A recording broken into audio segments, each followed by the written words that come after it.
Hello everyone, this is Natalie, FPL_Perry on Twitter. I am here to talk about something very important, very close to my heart. So I am talking about my FPL journey today. In this video, I will talk about my journey, how it went for me, what did I do, the lessons I learned, how the chips played out for me, how my thinking went, etc. So let's get on with it.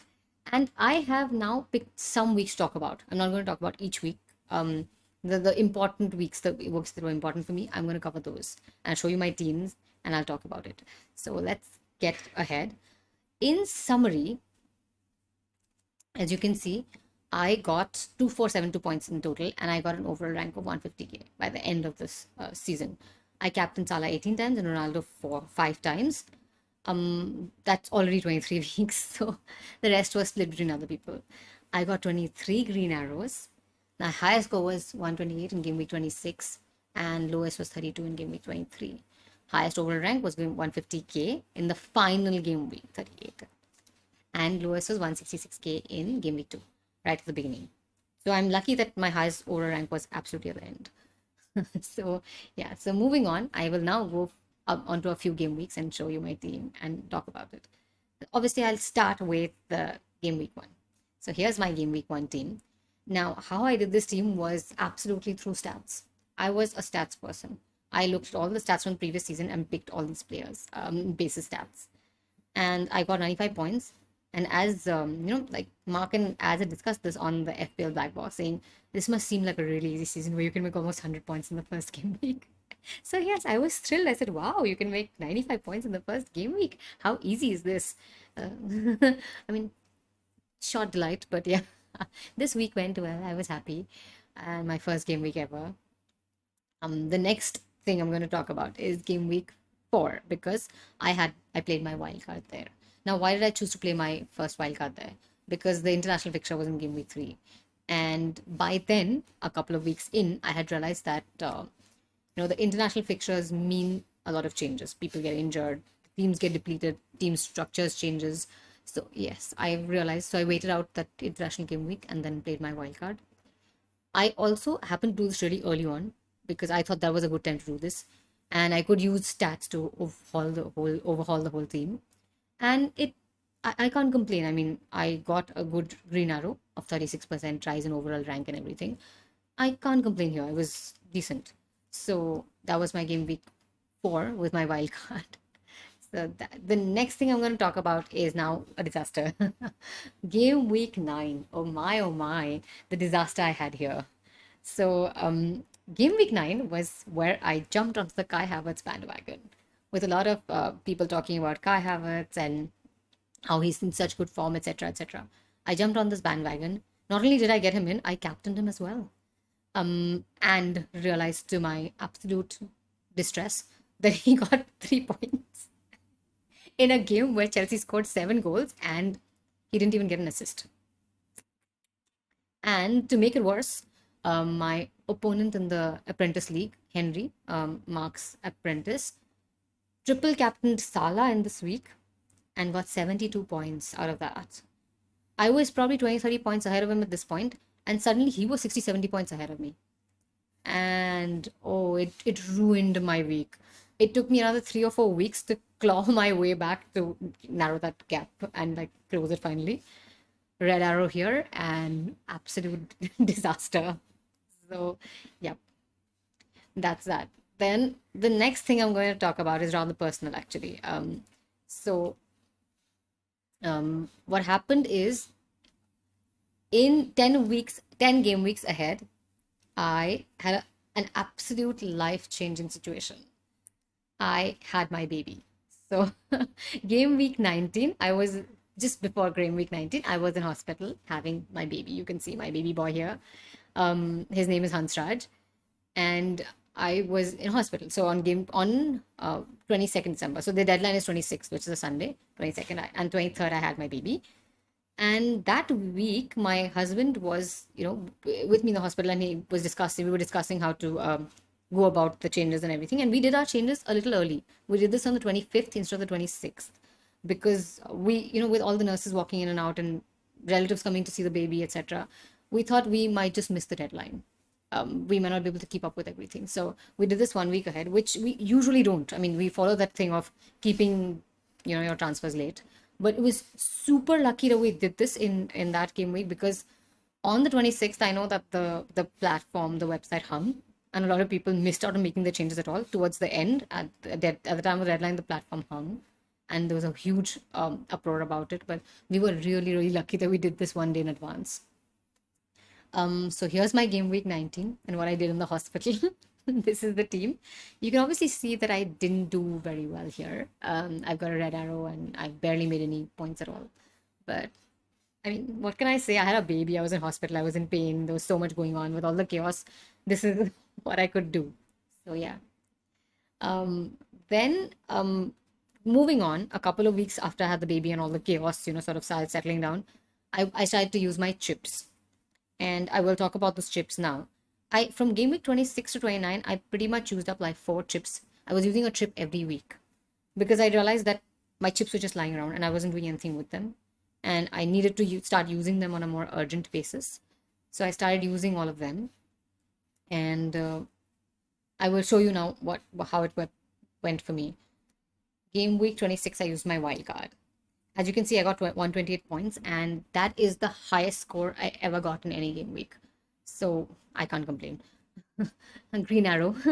And there it is, that you can see what has happened here.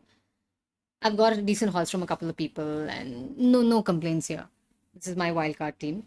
No complaints at all. So then in game week 27, I did my first free hit trip.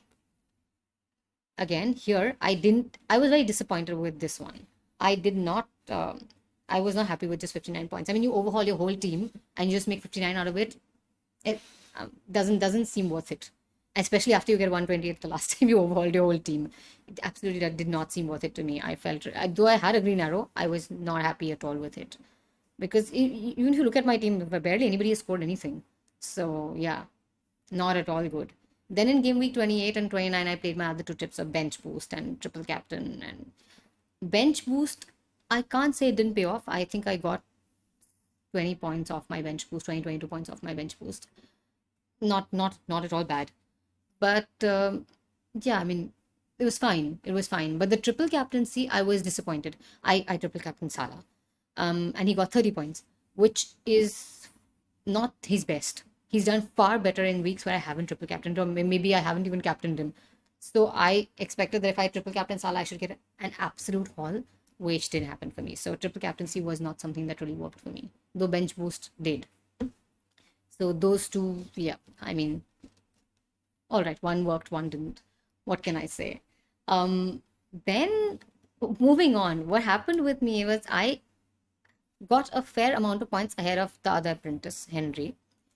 And I was honest to God, I was not looking at competing with the legendary Mark Southerns at all. For me, he was there, haloed Mark Southerns. I can't touch him. But somehow in game week 14 and game week 16, I had got my total score ahead of his. In game week 14, I had 2 points more on the total score than him. And game week 16, I had 12 points more than him on the total score. And this sort of happened by chance. I was not at all trying to aim at his score or trying to beat him or anything. And people would actually advise me on Twitter saying, do this and maybe you'll get ahead of Mark. And I used to think, what nonsense, as if I'm ever going to go and get ahead of Mark. I mean, this is just people with their wishful thinking and things like that. So I wasn't competing at all. And by and by, there were a lot of game weeks where I was 10 points behind him, or even like just 5 points behind him or 20 points behind him. And I said, fine, I'm happy with this, where I'm so close to someone like him. And that's enough for me. I mean, I'm happy here. But by game week 36, what happened is Mark had done a lot of things and he was 65 points ahead of me. And there the distance was a lot. And game week 34, he played his free hit.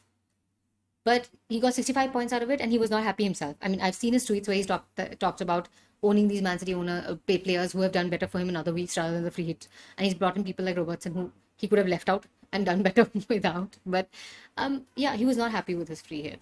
I left my free hit really late.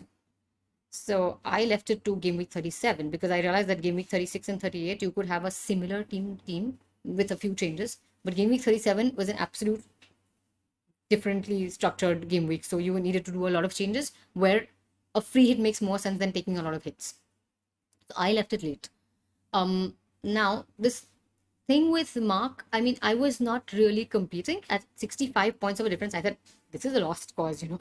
I'm just probably I'll just try and make up some of the distance and get closer to him and make myself feel better. So game week 37, I played my free hit trip. And here you can see I got 101 points out of it. I picked, see, the thing with game week 37 was that there were double game weeks of teams that were not very reliable. They're not good teams. The players they own are not talked about. People don't own them for the long term. So I had to choose these players from these teams that were having the double game weeks basis, whatever I could make of it. Like, let's take a Richarlison, let's take a Madison, Digne, Cash, Vardy, whatever. I took my bets, you know. I made my choices, and luckily for me, it really paid off. These people absolutely got really massive scores and everything. I got 101 points. What can I complain about? So I got 40 points more than Mark here, and I made up that 65-point difference. I brought it down to a 25. Still, in one game week left, I am not thinking that I'm going to make up the 25 points in one game week at all. So I said, fine, at least I'm closer to him. Last game week, I had one game week left, no trips. So I said, okay, I'll just, you know, do my changes. And I listened to Mark's video, and I realized that he was going to take a -8. And I said, what have I got to lose? I will also go aggressive, take -8 and do changes, and let's see if I can narrow the gap further. So I went and made my changes. Now, Salah to Son was something that at that point everybody was talking about. So there is no surprise here. The two other people I brought in Wilson because Newcastle had a good fixture. And I brought in Madison only because he had good form. Like, I saw him in 37 and he hauled for me. I said, this chap is in form. Let's just get him again. So I brought him in, and luckily it worked for me. And I got 15 points by the time the game week ended. I got 15 points, and I was still 10 points behind Mark now. And that was okay. I was happy. By the time the games ended, which is almost midnight in India, I was 10 points behind him, and I said, fine, that's okay, you know. I've got so close to him. That's enough for me. I'm happy. So there I was, and I was sick. I was like thermometer and medicine. I had fever. I had really bad fever that night. So I was okay with that. And I was happy with how much I'd made up the gap. And I was happy with the changes I'd made. I was happy that Madison had scored and Wilson had scored and Son had scored. So, yep. But then a couple of hours later, the the FPL gods smiled down on me and gave me like 13 bonus points. So the 10-point difference was made up, and I got 3 points ahead. Literally just 3 points ahead. All thanks to the FPL gods giving me bonus points. I think 6 people or 5 people got bonus points, and I made up the difference. There was James, there was Matip, Madison, Kulusevski, and Wilson with 3 bonus points, like 2 bonus points each, 3 or 2 bonus points each. So there I was, and that was how my first FPL season ended. Here I was, suddenly beating the hallowed legendary Mark Southerns without even trying to beat him. But yep, like, yay. And thanks to all of you. I mean, there was so much support on Twitter, and there was so much advice on Twitter that I don't know what I would have done without that at all. So I'm very, very grateful to the FPL community on Twitter that they helped me along. I was such a novice, I didn't know anything. And I was so happy that I ended here how it did. So yeah, that was my season. That's how it went. And you've seen the more important game weeks for me. And I've gone through everything in this season. I've been pregnant. I've had my baby. I've had the chaos surrounding the once you finish your, once you have your delivery and the chaos that happens after that, and how your life changes with a newborn. So despite all that, I did what I did, and this is how it went for me, as you can see. So yeah, now I will, sort of talk about the lessons I learned here. So for someone who didn't even understand football, forget FPL, there were a lot of lessons, and some of them I learned the very hard way. So, yep, I will take you through the lessons now. Fixture difficulty. Okay, so fixtures was an absolute blind spot in my game. What happened with me was when I first started, I made my first draft and I showed it to Az. All those people were picked basis stats. I looked at the previous season stats, and I took the ones that I liked. I thought this one is good and that one has good stats and etc. I did not even look at fixtures. I didn't look at something called a fixture tables in it. Absolute blind spot. I learned to look at fixtures very late in the season. Not only did I miss it out at that point, I missed out later as well. I learned to look at fixtures super late in the season. And then when I learned, I figured that, okay, even if a player is good, you need to know who they're playing, what is going to happen. I used to think in this way that, here is Man City. They always keep clean sheets. Let's get defenders from them and we'll get clean sheet points. So I was that bad. So no idea of fixture at all. So this is something I learned very late in the season. How I played in game week 37, where I picked these teams that were not great, but I had to pick players from them because they had double game weeks, etc. All this was a very, very late learning in my FPL season. The next thing to talk about is team planning. Team planning was something I I did, do the team planning, but I was very haphazard. It was very haphazard. What I used to do is I used to fix my problems. I used to look at those 15 people or those 11 people and say, okay, who is a problem? This one is injured or this one is not playing well or whatever. Remove him and let's get someone else. And 3 weeks later, oh, we have to get him back because now something else has happened. He's scored in the last game. I used to fix my problems like a repair handyman job of my team. Like, let's fix my problem every week. No foresight that, okay, 3 weeks later this team is going to play so and so, and there is going to be a good thing with this player is going to go off on a international break. No idea. Fix the team, just fix the problem, fix the leak, sort of thing. Very messed up. So that was team planning. I should very short-sighted, in a very short-sighted manner. It was very bad. So that again was a lesson I learned. Deadline planning. Now, I did manage to make most of the deadlines. I didn't miss a deadline. But the bother was that I used to do this thing of missing out on I would make my transfers, but I would miss out on changing my captain, or I'd miss out on changing the bench order, because I would have so many other things going on and I would keep just, do it sort of half-heartedly. I would remember to make the transfer, like who I had to bring in or who I had to remove, but I would forget to change the captain. I would forget to move the bench. I remember in this one week where everybody captained Bowen, I had Bowen in my team. I brought him in, but I forgot to captain him. So I made those kind of stupid mistakes with deadline planning.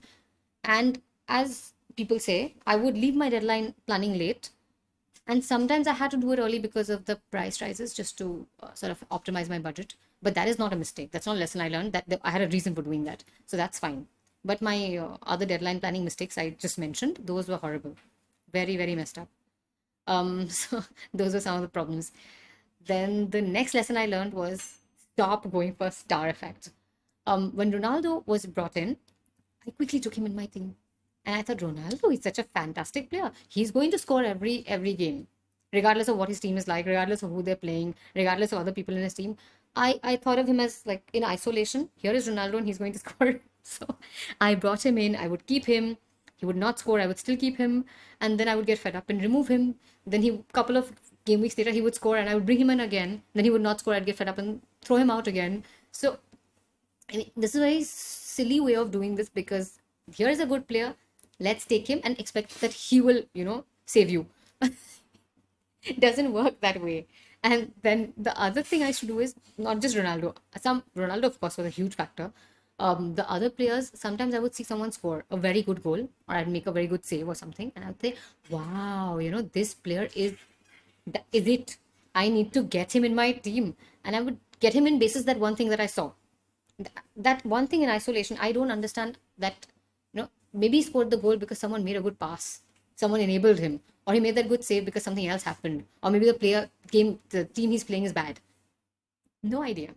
Seeing that one player make that one goal, or it's like, wow, let's get him, and then suffer in the next week from getting him. But yeah, that was another like stupid thing that I used to do. Now, obviously, I have made a lot of mistakes, so I have learned a lot of lessons. Chip strategy. Now, what's for my wild cards and all?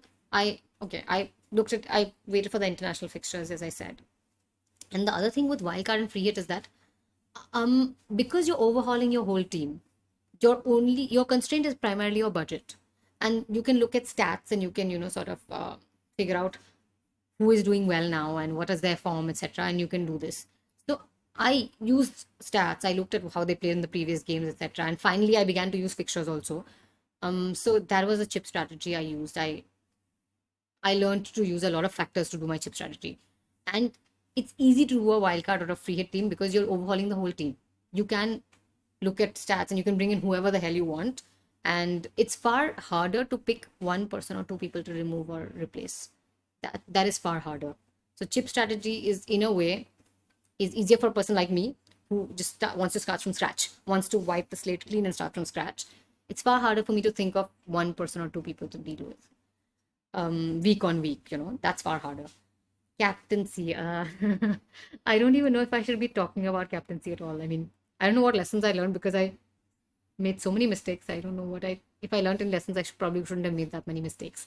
But um, captaincy, what? I mean, I don't know if every time I would not, my captaincy would bomb and I would be devastated and I would tweet about it or I would tell my friends about it. They would say, you didn't really make a mistake. Choosing Salah or, Ronaldo is not a mistake. They're good players.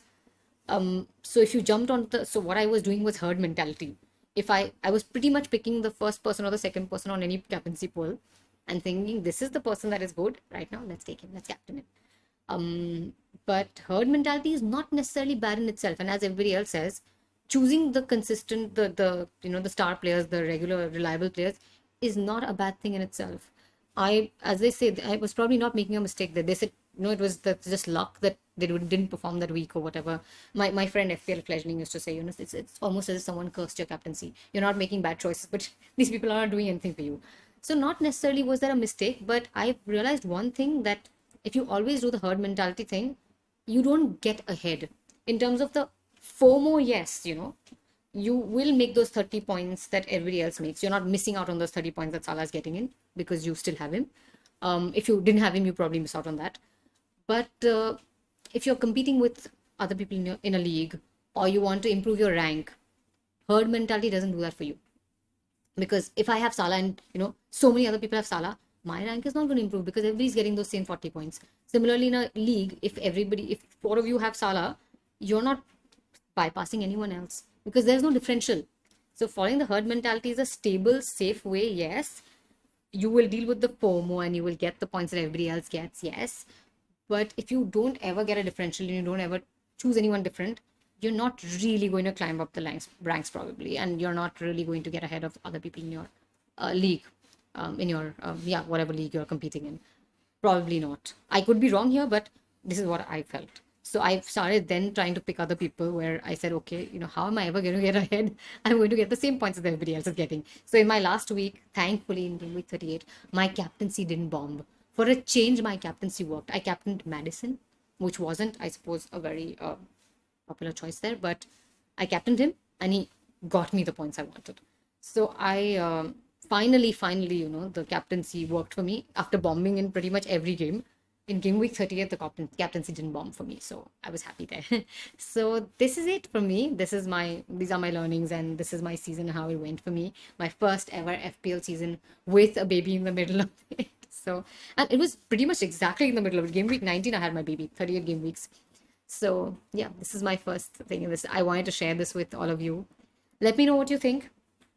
Do you feel I could have done things differently? What do you feel about what I've said? Please write to me on Twitter, comment on this video, like, share, and subscribe. It would mean a lot to me. I want to know what all of you are doing. I will make another video about my draft sometime. And I want to hear about what all of you are doing. How are your thoughts about FPL, and what are you doing in the break? I mean, let's do other things, because once it starts for 9 or 8 months, you'll just do this every weekend like I did last season. So let's do other things on the weekend. Tell me what you're doing, how you're spending your time away from FPL. Let's chat, let's talk. In the meanwhile, take care, and good luck with your next season. Let's talk about it and let's have fun. Do write to me. Take care. Bye bye.